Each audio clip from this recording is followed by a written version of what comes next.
What's up, you rock stars? Cricket rock star Devo Tyrell Ording back with another video. So the 2025 Republic Bank Caribbean Premier League got off to a bang on Thursday night with the St. Kitts and Nevis Patriots starting its 2025 campaign against the Antigua and Barbuda Falcons, blowing them away by 6 wickets.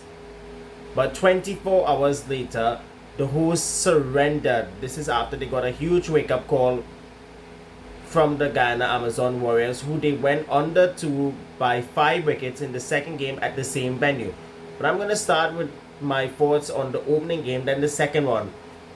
The decision by the Patriots, who won the toss and sent the Falcons into bat first on Thursday night, did pay off with dividends. That's because they were led by a player of the match performance from left arm wrist spinner Waqar Salamkheil, who was actually a part of the Trinbago Knight Riders team within the last couple of seasons between 2023 and 2024. The Afghan wrist spinner was simply magnificent with his left arm wrist spin, picking up 4 crucial wickets, including the wickets of dangerous veteran all-rounders such as Shakib Al Hassan and captain Imad Wasim. He also had support from his fellow Afghan Fazul Haq Farooqi and Pakistan's Naseem Shah, who actually is a replacement for Corbin Bush as he's on international duty with South Africa.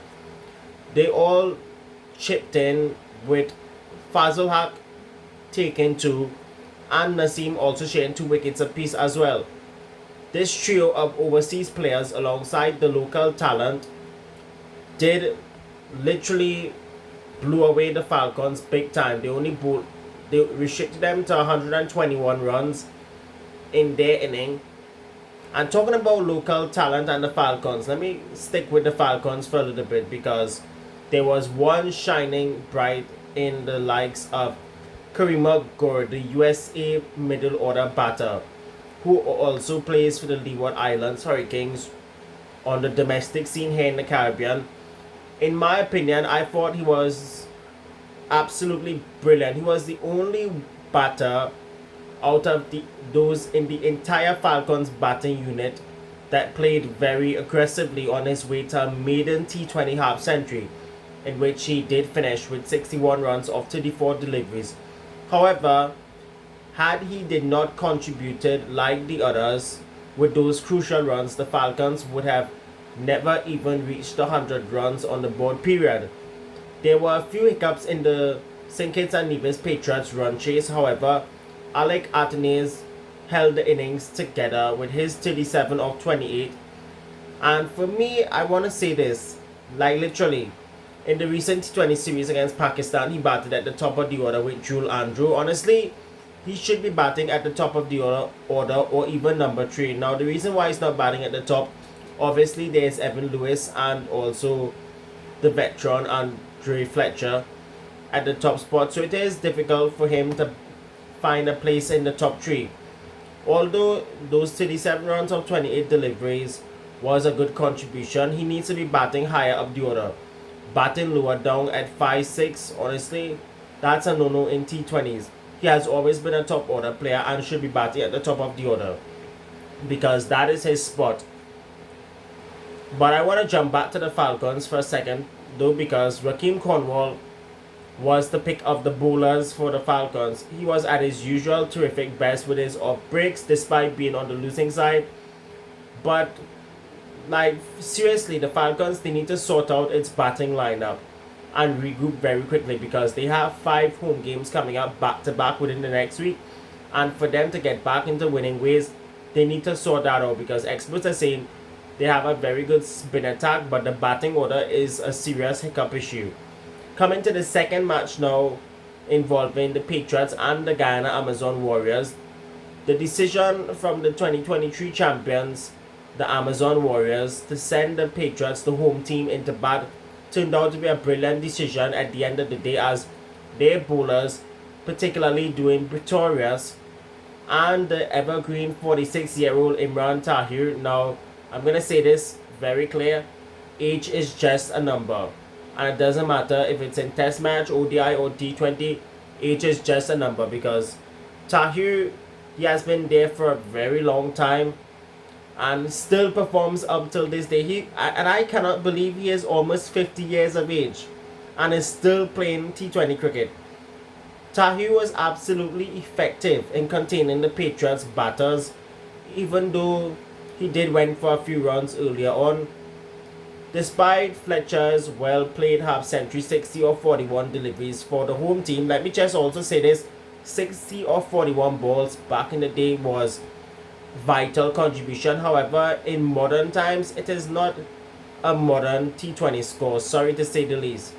However, the Patriots innings, they did lack a strong finish and they were unable to put up a truly challenging total.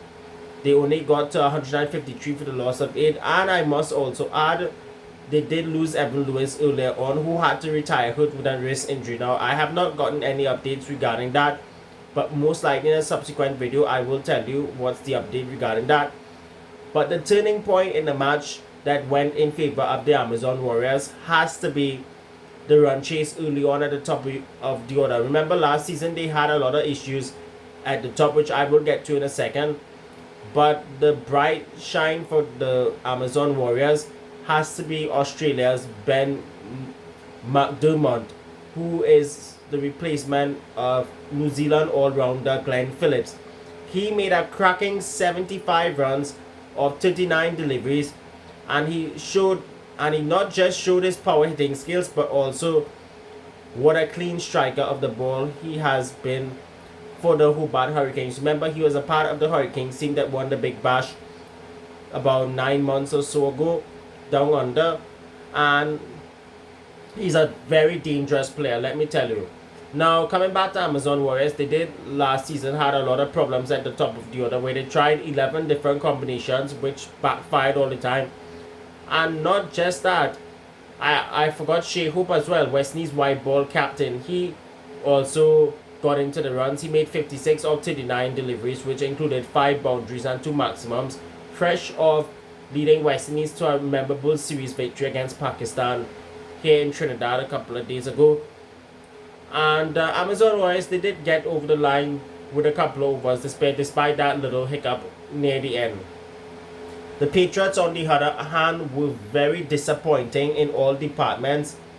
There have been some bright spots, but again, they need to find a way how to utilize their bowlers even better. Why I'm saying this is because Muhammad Abbas Afridi was very expensive. Naseem Shah, he only conceded 19 runs and only bowled 3 overs. Waqar Solanki didn't have a good night with the ball. Neither did Jason Holder as well. So this is a serious wake-up call for the Patriots, because we've seen how they have collapsed in spectacular fashions in the past, and for them to avoid collapsing every time with the bat or even with the ball, they need to get things right immediately. With such of that said, gonna wrap up the video here. Remember, Antigua and Barbuda Falcons are next in action Saturday night, which is tonight though, against the Barbados Royals, who are yet to play a game. And then on Sunday, the St. Kitts and Nevis Patriots will be playing the Trinbago Knight Riders, who also will be in action for the first time this year. And talking about TKR though, my friends, I have to point out that I did post a new photo on all of my social media platforms showing off the 2025 TKR match jersey that I brought at Fan Zone here in Trinidad. For those of you all who are looking for CPL merchandise, go to their website. And for those who are looking for TKR match jerseys or even replicas, you guys can find them at Fan Zone in Movietown, Port of Spain, Price Plaza, Shogunas, and even at the Piaco International Airport too, or you can buy them online at shoptkr.com. And for all other merchandise and those stuff, they're all on cplT20.com. So that's it for now, my friends. Be good, be cool, stay frosty, and we'll continue. Bye.